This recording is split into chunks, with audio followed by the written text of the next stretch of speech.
आयुष्य आपल्याला खूप काही शिकवत राहतं. रोजचा दिवस काहीतरी नवीन घेऊन येतो. प्रत्येक दिवसाची एक वेगळीच गोष्ट असते. कधी ती सुखाची असते, कधी दुःखाची, कधी आनंदाची तर कधी चिंतेची, कधी निवांतपणाची तर कधी आपलेपणाची. रोजच्या दिवसातील प्रत्येक क्षणामागे काहीतरी गोष्ट दडलेली असते.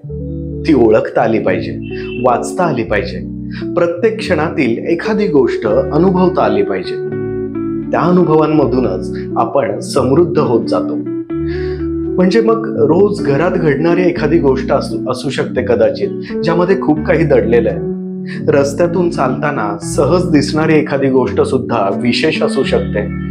सहज भेटलेला एखादा सर्वसामान्य माणूस सुद्धा कदाचित असामान्य असू शकतो. अवतीभवतीच्या प्रत्येक गोष्टीमागे एक विशेष गोष्ट असतेच. लेखक होण्याचं स्वप्न घेऊन मी सुरुवात केली या गोष्टीला आता जवळपास 20 वर्ष होऊन गेली. लेखक म्हणून रोज काहीतरी लिहितोच आहे. मग कधी ते प्रोफेशनली क्लायंटसाठी लिहिलेलं एखादं स्क्रिप्ट असतं, तर कधी सहज सुचलेलं स्वतःसाठी लिहून ठेवलेलं असं काहीतरी असतं. कधी ते सगळ्यांसोबत शेअर केलं जातं, तर कधी ते एखाद्या वहीमध्ये तसंच राहतं.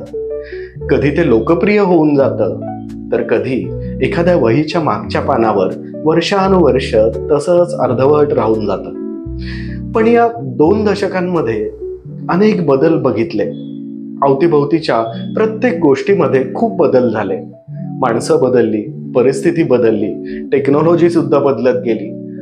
प्रोफेशनच लेखक असल्यामुळे रोज नवीन अनुभव घेतोच आहे.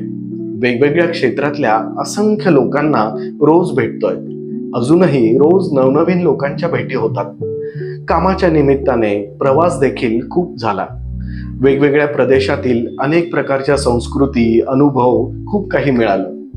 कधी वारीमध्ये भक्तिरसात न्हाऊन निघालो, तर कधी एखाद्या औद्योगिक कामात नवीन काहीतरी शिकलो.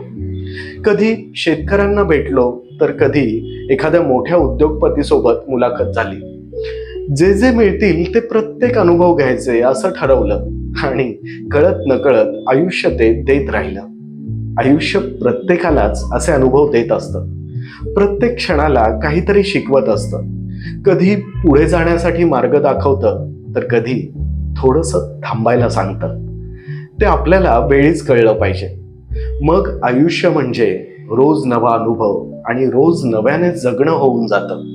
अशा अनेक अनुभवातून मी अनुभवलेल्या, वाचलेल्या अनेक गोष्टी तुमच्यासोबत शेअर करण्याची सुरुवात करावी असा मी विचार केला. आणि म्हणूनच येतात क्षण ऐसे ही एक नवीन सिरीज आजपासून मी घेऊन येतोय. या सिरीजमध्ये काय असेल तर बरंच काही आहे. एखादी जगण्याची गोष्ट असेल, एखादी संघर्षाची कहाणी असेल, एखादी आव्हानाची गोष्ट असेल, तर कधी एखादी अर्धवट गोष्ट असेल. कारण या सगळ्या गोष्टी फक्त माझ्या नाही आहेत, तर त्या तुमच्या माझ्या भोवती रोज घडणाऱ्या, छोट्या छोट्या वाटणाऱ्या पण खूप काही शिकवून जाणाऱ्या अशा गोष्टी आहेत. मग असं काहीतरी वेगळं जर ऐकायला तुम्हाला आवडणार असेल, तर मला कमेंट करून नक्की सांगा. आणि पुढच्या एपिसोडमध्ये आपण भेटूया एक वेगळी गोष्ट ऐकायला.